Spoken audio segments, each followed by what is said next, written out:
Good morning, everyone, and welcome to the Sons of Sequoia podcast, broadcasting live from Wheat Ridge, Colorado, the home of the champions.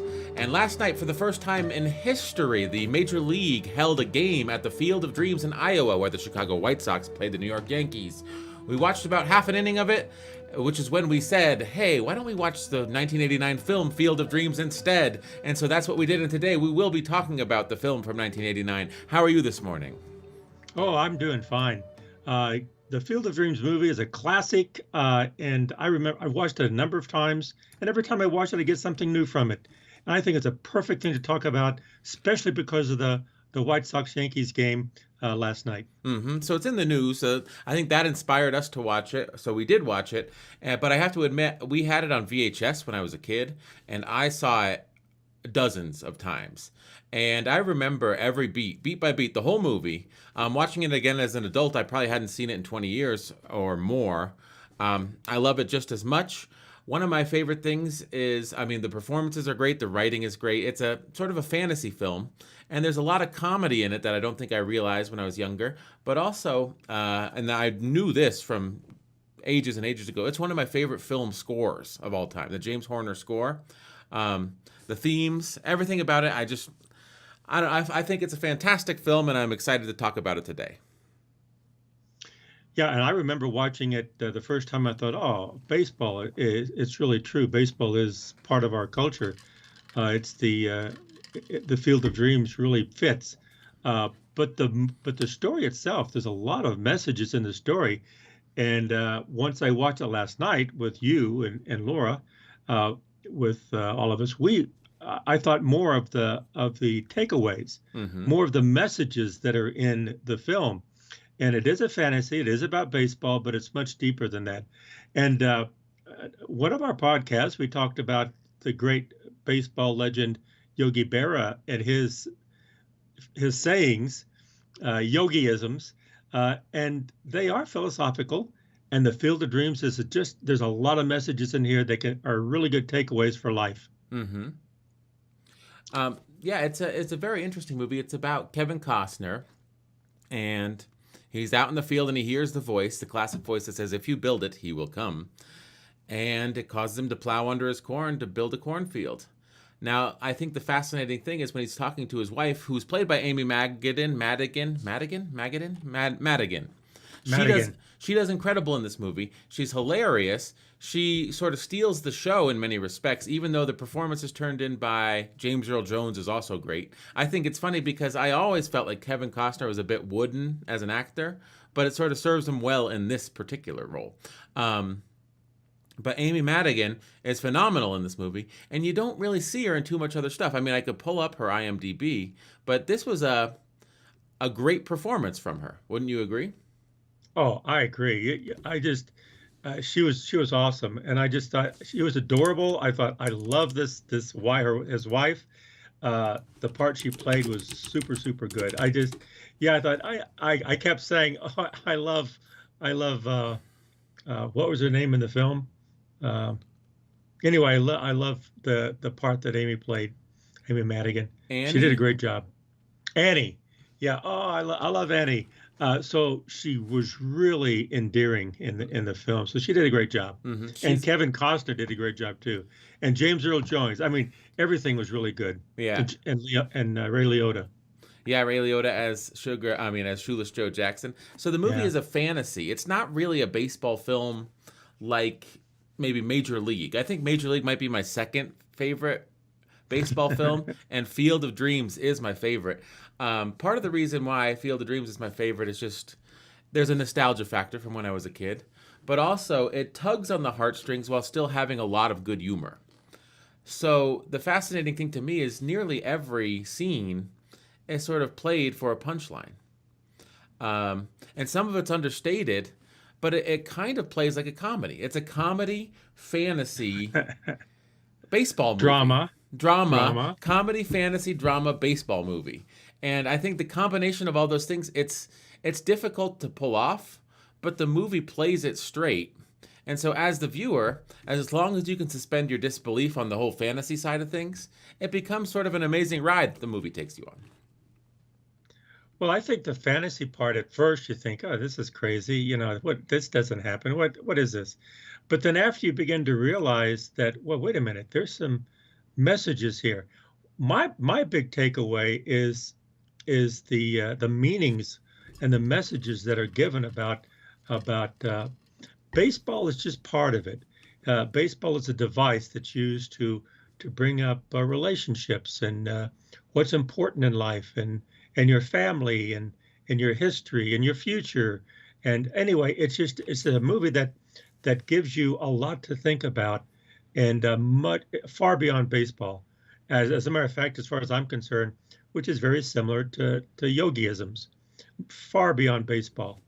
Yes, and there's a father-son aspect to it, which is interesting when we're talking about it. And so Kevin Costner says at the beginning, my dad, when I was born, he was already an old man and he never took any risks. And I think I need to plow under my field and build this under my cornfield to build a baseball field because I need to do this to prove to myself that I'm not him. And the fascinating thing is he didn't want to live a life with regrets, and he was afraid that if he didn't do this, he would regret it for the rest of his life. Well, who did he bring back? He brought back Shoeless Joe.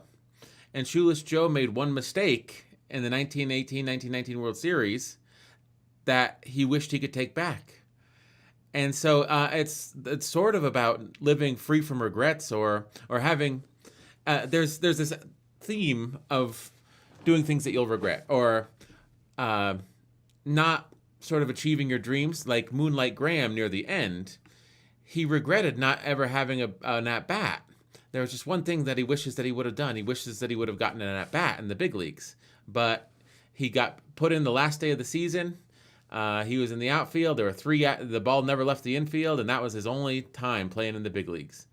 And Field of Dreams allowed him to achieve his dream, but he didn't really regret it. It's fascinating how regrets keep circling back within the movie.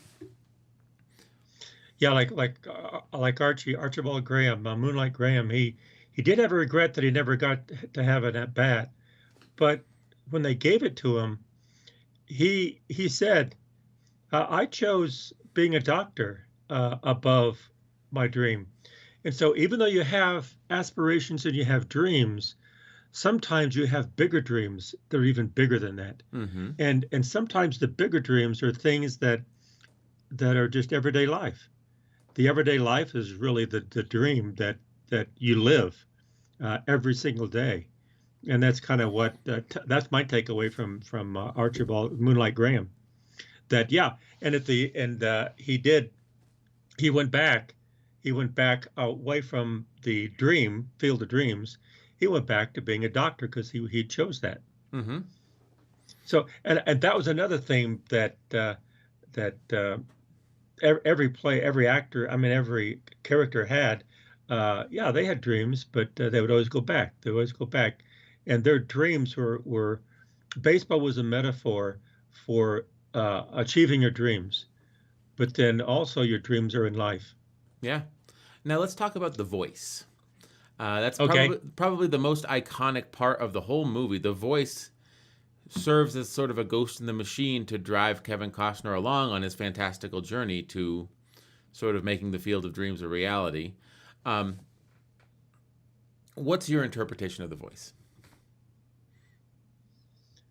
Well, I haven't thought about it, but real quickly, just off the top of my head, I would say, well, the voice was a literary or a movie device that's used to start connecting a theme all the way through. Is like questioning things, if you build it, he will come. Well, then questioning about building, about something that he hadn't built before, something about they will come, who will come. And so things that were missing in his life. And so the voice was a message, actually probably a message in all of us, that are there things that you have overlooked that you should have done, you've never done, and maybe do them before it's too late. Mm-hmm. Don't ignore that voice. Don't ignore the voice. And I think it's every voice inside of us. Sometimes it's haunting and you think, wait a minute, I've never done this. well, maybe you should try to do something outside your comfort zone. Uh, and sometimes satisfaction begins at the edge of your comfort zone. And go out there and try something. To me, maybe that's what The Voice was about. That's one version of The Voice. I'm sure there's others. Mm-hmm. What was yours? I think The Voice, I mean, the movie requires a lot of suspension of disbelief. First of all, the voice comes out of nowhere. And then he builds the baseball field, and the players come back from the dead to play on the field. But Kevin Costner and his family can see him, but Timothy Busfield, his wife's brother, can't see him. And neither can his wife's family. And so there's this whole fantastical element. I think the voice is kind of like the God in the machine, the Deus ex machina. And the cornfield itself, where the players disappear into, that's sort of sort of like heaven, but it's not really heaven, because it's like purgatory. The cornfield's like purgatory. The players are all there. They come back to the field, and the field becomes heaven. So it's fascinating. It's like the voice, let's say, is the voice of God. It's telling Kevin Costner to build the field so that these players that are stuck in limbo have someplace to go, and playing baseball is like heaven. And it's when you start to think of it like this, it's like, well, what does that mean explicitly? It's difficult to say that means this or that or that, but that's sort of what the movie's saying, right? It's almost like true art. Like you could have a number of physical interpretations on what they were doing physically. I mean, what they were doing in the movie. And they can all be different. But then what you start looking at is probably from your perspective. And that's the beauty of our true art, that art is just what it is, but everyone can interpret it, and it touches their lives. And I think that's what you're explaining. There's a lot of different ways you could explain the cornfield that they went into, or the ball field that they played in, or the ball field was on the farm where they couldn't leave it. Mm-hmm. Okay, well, what was the farm then? Reality, and the ball field was Fantasy. fantasy, or heaven, or what? And they did address different issues along that. Like there one time at the end, they said, "Is this heaven?" It says no. They said it twice, didn't they? Yeah, they said Shoeless Joe asks Ray Kinsella, "Is this heaven?" And Ray says, "No, it's Iowa." And then at the end, his father, John Kinsella, asks him, "Is this heaven?" And Kevin Costner says, "No, it's Iowa." And then Ray Kinsella, Kevin Costner says, "Is there a heaven?" And his dad says, "Oh yeah, it's the place where dreams come true." And then Ray says, "Well, maybe then this is heaven." It's a fascinating film, I tell you. Yeah, it was well done. It was extremely well done, and it was well done because it makes you think. It makes you think about not just a film about. Everyone will take it a different way, and that's the beauty of art. Mm-hmm. And everyone will take it the way everyone takes it is different because people are different. Mm-hmm. And if that's true, if everyone takes it differently because they're different, well, that's exactly what art is. It touches everyone differently. And so I thought it was a very artistic and well produced and well done film. But there's a lot more to it than that. There's at the beginning when he first heard the voice, by the way, the first thing the voice said was, "If you build it, he will come." Mm-hmm. Okay, and first of all, he didn't know what built meant, build what, and second, who will come. And the voice never told him what to build or who was coming, but he figured that out himself. And so even though the voice told him to do two things, even the voice said two things, he had to figure out, wait a minute. Yeah, it's build a ball field because I saw this. Yeah. And he started going back in his memory. This is what I need to build. And who's coming back? Shoeless Joe, because I told my dad, I said something to my dad that I shouldn't have said. And that didn't come out in the film till later, what he actually said. And actually, he was asked what he told his dad, and he finally said, and it was about Shoeless Joe. So it wasn't about Shoeless Joe; it was about his dad. It was always about his dad. It was always about his dad. And he said he felt like he needed to do this because he was afraid of turning into his father. Yeah. And so at the beginning, it was about the cornfield. It was about baseball. It was about Shoeless Joe. It was about the White Sox or the Black Sox. But really, it was about his dad. Mm-hmm. And so again, isn't that true? So many times, something that's really, really serious and deep inside of us, it takes us a while to face it. And what we do, we face everything else but that. Mm-hmm. We have everything else which is surrogates and easier to deal with rather than something that is really the issue. Yeah. And I mean, you cannot use everything else as a reason or an excuse. But it's, I mean, when you get down to brass tacks, a lot of times it's either you don't want to admit that it's something, or you're sort of blind to that part of the fact that that's what's driving your actions. Yeah. Well, and then the other part, the other parallel story is Terrence Mann. Mm-hmm. You know, and how I thought that was interesting. Why, what Terrence Mann, why that was part of the story. Well, maybe it was some parallelism, but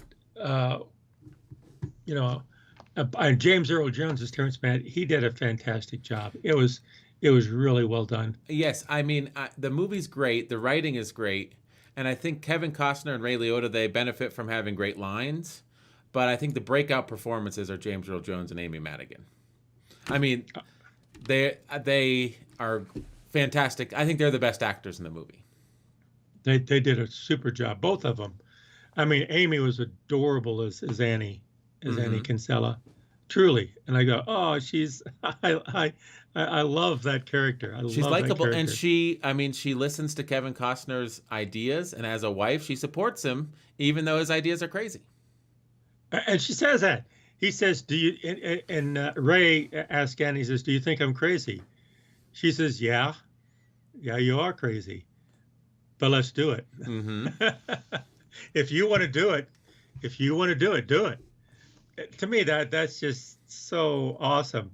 And so, even though even though she didn't understand it, she thought it was crazy, and it was crazy. But still, if your husband believes in it or your wife believes in it, and you go for it and you do it, look what happened. Mm-hmm. Miracles do happen. And anyway, she really brought a perspective to the movie to help Ray Kinsella do what he wanted. But then, okay, so in that vein, what did Terrence Mann? He also brought a similar type of parallelism to the movie too. Yes, of course, Terrence Mann, his big thing is his speech. And it started by Karen, and I would also like to say Gabby Hoffman as Karen. I don't normally like child actors, and she wasn't the greatest, but they gave her really good lines, and especially when Kevin Costner's building the field as a montage, and they play it off as Kevin Costner's talking to Gabby, or Karen, about Shoeless Joe, and she's, what happened then, you know? And it's like, well, he hit 355 and had the series only home run. It's like, that didn't sound like he's cheating. That scene was cute. And of course, she sort of causes the action to come to a head with Archie Graham leaving the field and becoming Dr. Moonlight Graham, you know, at the end. But she starts the monologue that James Earl Jones finishes when Timothy Busfield as Mark is saying, you got to sell the farm, Ray. And it's the big climax of the movie. And she says, you don't have to sell the farm. People will come. People will come to see the baseball men. And then James Earl Jones, he finishes it. And you see like a literary mind, can sort of put it into words that are striking. And he says, people will come, Ray. People will come for reasons they can't possibly fathom. They'll come to Iowa to get a part of missing in their soul. The one constant through all the years has been baseball. And like, people will come, Ray. People will most definitely come. That sort of monologue is so like inspiring, and he gets done with it, and they invite him to go out into the purgatory area, into the cornfield, and Ray's upset that he's not invited. But then, you know, as Terrence Mann, he says, I'll write about it. And Ray says, you'll write about it? He's like, that's what I do. I write. But he hadn't written a book in 30 years. I mean, I think that all that stuff is, the writing is really good. The story is very buttoned up. Everyone has a purpose. And even Yes. Terrence Mann mentions that when Archie Graham is in the back of the car and Ray's driving, and Ray tells him the secret about what he told his dad about Shoeless Joe. And then Terrence Mann says, well, now it looks like everybody here has a purpose except for me. And at the end of the story, Terrence Mann gets his purpose. He's going to go meet with the baseball players and he's going to write about it again. And he sort of alluded to that purpose by doing his little soliloquy, his little monologue, where it's like, yes, he can speak compellingly about these issues. And right there, you have the beauty of the film, where you had Ray Kinsella, Kevin Costner. He was trying to do this because he heard the voice, and then he had his wife Annie, who supported him, and they were doing this together. But then you had the child view. Gabby, Karen, she was looking. Yeah, there we go. Karen, she was looking at it from a child's view and says, "Oh yeah, she saw it." But then Terrence Mann, James Earl Jones, his soliloquy, saw it from a literary view, okay, and then Timothy Busfield saw it from a business view, and so, in other words, however you look at it, it's life, and then finally, Archibald Burt Lancaster and Moonlight Graham, he is the one who revealed the men to Timothy Busfield's Mark, because he crossed the line and he moved away from being a baseball player to being a doctor, and he lost ability to be the baseball player. He crossed the line, and that way he opened up that view to the world. So everyone had a purpose, like you're saying, but the purpose, I guess what I'm trying to get at, is that the purpose of each one is Ray, and then Annie, and then Karen, and then Terrence, and then Archie. The purpose was all different ones. It wasn't just one purpose. It was multiple things going together. And that, to me, that was the beauty of the movie. Yes. That it wasn't just one story. It was multiple stories with a common ending. And of course, it ends with the cars in the night driving to the Field of Dreams from Iowa City or whatever. One thing, just a movie making thing that sort of always strikes me. I didn't notice this when I was a kid. As a kid, I thought it was awesome.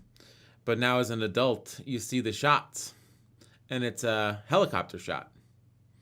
They have the field lit up, and they have a helicopter, and it's looking down at the line of cars coming north from Iowa City to the Field of Dreams.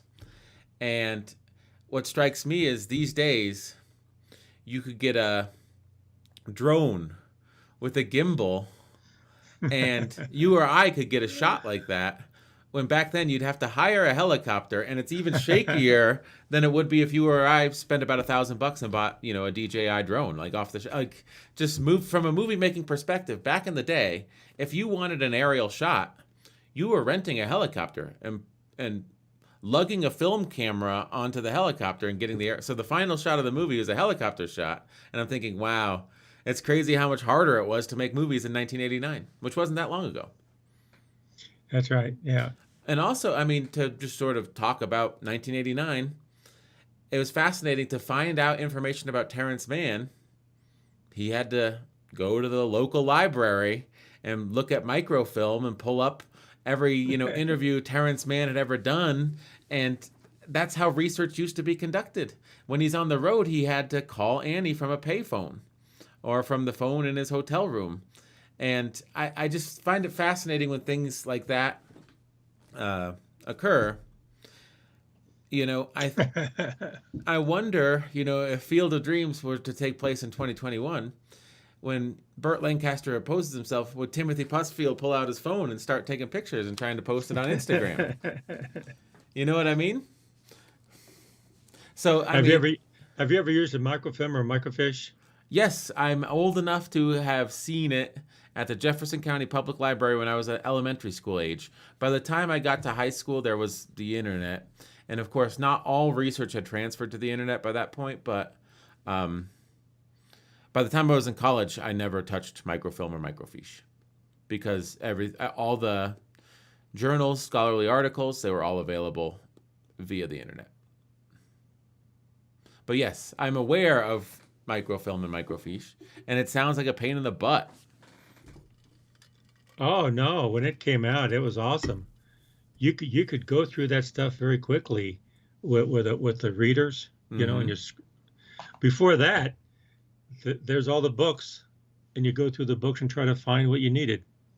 You had your card catalog before that, so See, when I was in college, I'd be at the library and uh, on their computers at the library, but I would um, be able to copy and paste quotes from stuff, get the citation straight from the. And if you had microfiche, you couldn't do any of that. You're looking through an article, you can do a control F and find stuff. I mean, it's funny just to think about how much more of a hassle everything was back in the day. And I suppose that's a little off the topic, but yeah. I guess to speak to the topic, 1989 is kind of a magical time for a movie like this to exist. I feel like in an age where everybody has a digital camera in their pocket and the ability to broadcast it out to the world, Field of Dreams would lose some of its luster. The fact that this is pre that, the second Shoeless Joe appears, they're not out there with their cell phones posting it on Instagram.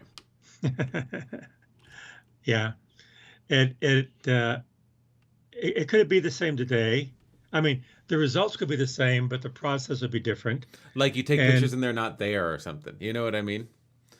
Like how yeah, the maybe. brother Timothy Busfield couldn't see Shoeless Joe until the very end. Well, maybe like you could do it today, but when you try to capture it, they're not there. They Yeah, exist in your imagination or whatever. yeah. But I think back then it happened, but it took longer for it to happen. Today it might happen. It might happen differently. It might go a little faster because everything's faster today. Mm-hmm.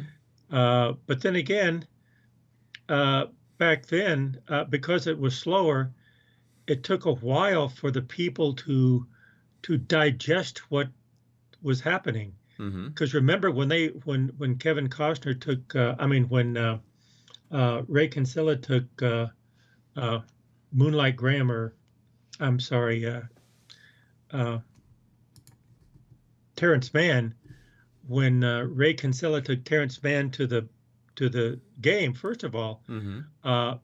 they saw it. They both saw it, but Terrence Mann denied it. Okay, and so then they went back and says, "You didn't see it. You didn't see it." And says, "See what? See what?"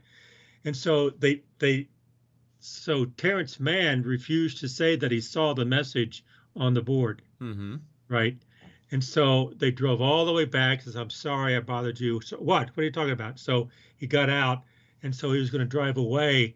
And then Terrence Mann stood in front of him and said, "Oh, wait a minute, I did see it. You saw it. Why didn't you tell me?" It took a while for them to actually digest and understand and think about it. Today, things happen so fast that maybe we don't think about things as deeply as we used to. It's all very quick, very quick, very quick, and you don't get the full meaning and and the full implication of what you just heard, or what you just Mm-hmm. saw, what you just learned. So maybe there's that element too to the movie on things going a little slower. Yeah. And they had to drive in that van, in that 60s van. They still had the 60s van.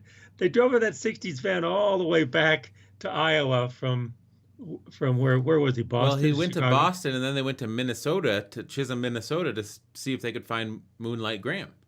And then they went all Yeah. the way back to Iowa. And I think the interesting thing about the movie to me, there's a lot of interesting things about it. But one more thing I want to touch on is the mystical element. He builds the field in the first act, and it's not till the end of the first act that Shoeless Joe appears. And Shoeless Joe is the first mystical element in the movie. So you get a third of the movie before you get the first mystical element. Well, I mean, I guess the voice is a mystical element. So hearing the voice, it happens in almost the opening scene. So, but he's just hearing a voice. It could be anything. When Shoeless Joe appears, like, whoa, this is Fantasyland. Shoeless Joe's been dead for 50 years, but he comes. He does come. If you build it, he will come. And so then you're meant to accept Shoeless Joe is there. Then he brings his buddies and they practice, and Ray hears the voice again. And the interesting thing is he drives. He meets Terrence Mann. There's this whole meeting scene. Terrence Mann kicks him out of his apartment. He pretends to have a gun. All this stuff. They go to the baseball game, and he hears the voice again with the screen, like you said. Terrence Mann goes with them to Minnesota to find Moonlight Graham. They don't find him. He's been dead for years. And they see a newspaper report that says Terrence Mann is missing. He's been kidnapped. So Terrence Mann has to call his father to assure him that he hasn't been kidnapped. Ray goes for a walk. He's out on the streets of Chisholm, Minnesota, and he realizes, oh, it's 18 years earlier. That's when he meets an elderly Moonlight Graham. And so you have to accept that Ray Kinsella time traveled at that point. All of a sudden, that's okay in the logic of this universe. But Moonlight Graham won't go with him. He says, no, I got to get home or Alicia will be thinking I got a girlfriend. So he says, but I think you're really supposed to go with me. He's like, no, I'm not going to go with you. So they sleep it off. They start heading back to Iowa. And Archie Graham is on the side of the road. And he's a kid. And the way that he describes stuff, he's a kid from the 1920s. So you have to accept... So the time travel was 60 years back. Yeah. So you have to accept all of these things, or else the movie won't work for you. And I guess to the movie's credit, it's not a barrage of them. If you think about it, you have the voice, you have Shoeless Joe appears, you have him bring the 8 men out, the Black Sox, to go practice. And then when Ray leaves, there's a large period without anything mystical happening. And when they do their whole research on Moonlight Graham, he's dead. And one of my favorite scenes is when the lady reads her article about Moonlight Graham's obituary. And Terrence Mann said, you wrote that? And she said, I did. He's like, you're a good writer. And the lady says, so are you. So the lady knew who Terrence Mann was the whole time. She just, she didn't make a big deal about it. It wasn't going to give him a hard time because he didn't want to be recognized as that anymore. But she knew who he was. She knew exactly who he was. It was great. But she patted him on the shoulder and says, so are you. And then walks away. Yeah. And so she wasn't going to give him a hard time. She just knew who he was. And he is a good writer. And that was kind of like a signal or a precursor or whatever you call it, of his purpose. Mm-hmm. That was going to be his purpose. His purpose was to write about the story, of the Field of Dreams. So she kind of gave him his purpose there subtly there in Minnesota.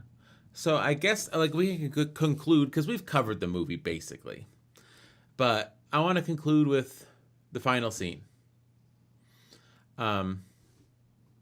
So Kevin Costner builds the field because he felt like his dad grew old without ever taking any risks. And he thought that if you built the field, Shoeless Joe would come back. And that's exactly what happened. But then after Moonlight Graham saves his daughter, but he becomes old in the process and he can never play baseball again and he has to go into the field. And Moonlight Graham's at peace with that. After Terrence Mann goes into the field to write about it, Ray Liotta's the last one left, and he says, if you build it, he will come. He points to the catcher. The catcher is Dwyer Brown, a.k.a. Ray Kinsella's dad, John Kinsella, as a young man. And then he says, what should I say to him? And Amy Madigan says, Annie says, maybe you should introduce him to his granddaughter. And so they have this introduction, and they have this conversation, and then he says, Dad, do you want to play catch? Do you want to have a catch? And then they play catch, and that's the end of the movie. That's very emotional, wouldn't you say? Yeah. And it was. And the movie was about, I think, sort of reconciling with his father, because the last thing he said to him was that he could never respect someone whose hero was a crook. Speaking about Shoeless Joe. But they have this final time where they have this conversation. They play catch. And the whole reason why Ray Kinsella built the field was for his father to come back and for him to have that reconciliation. And that's sort of the end of the movie. If you build it, he will come. And it wasn't about, well, it was.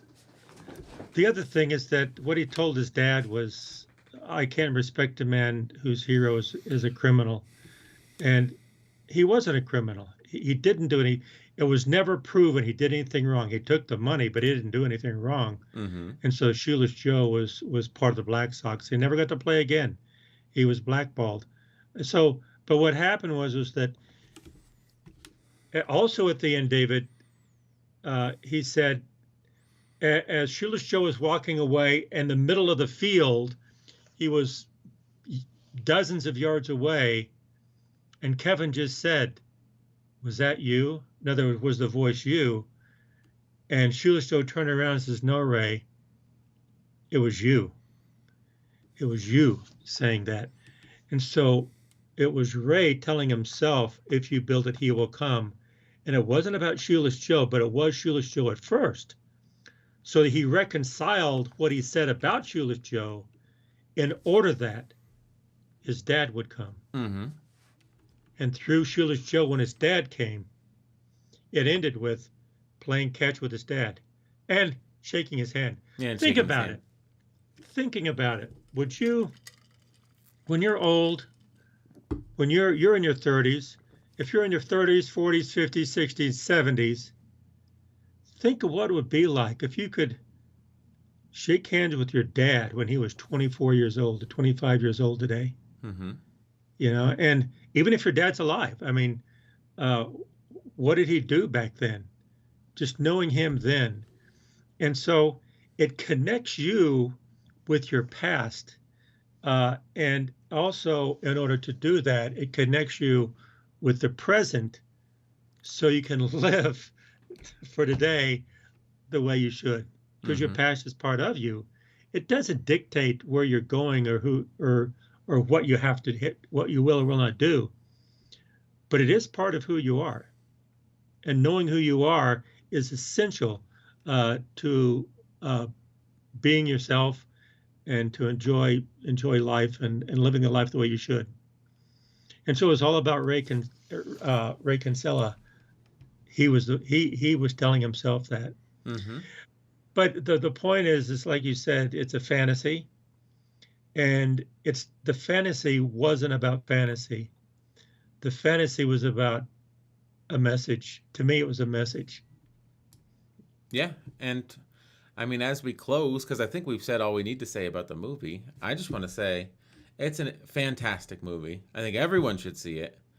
It's funny, it's heartfelt, it's got a good message, it is fantastical, and it's got one of the greatest scores, I think, in the history of cinema. I love the score.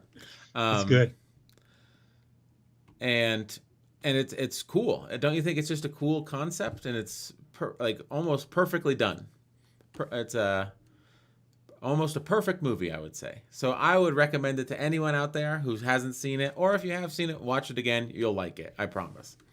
Yeah. If you like baseball, you'll like that part of it. Even if you don't like baseball, it's just a small part of it. Mm-hmm. And the fantasy says, I don't like fantasy, or I do like fantasy. Again, that's a small part of it. I think most of it is what each person takes away, and what they're going to take away is something different. Because what you take away, it's kind of like what Shoeless Joe said. He says, "Was that you?" And Shoeless goes, "No, Ray, it was you." And so when you come to the movie, is that the movie? No, it's not the movie. It's you. Mm-hmm. And that's art. Yes, definitely. So I think I'll play the outro music. Okay. I think this has been a fantastic discussion.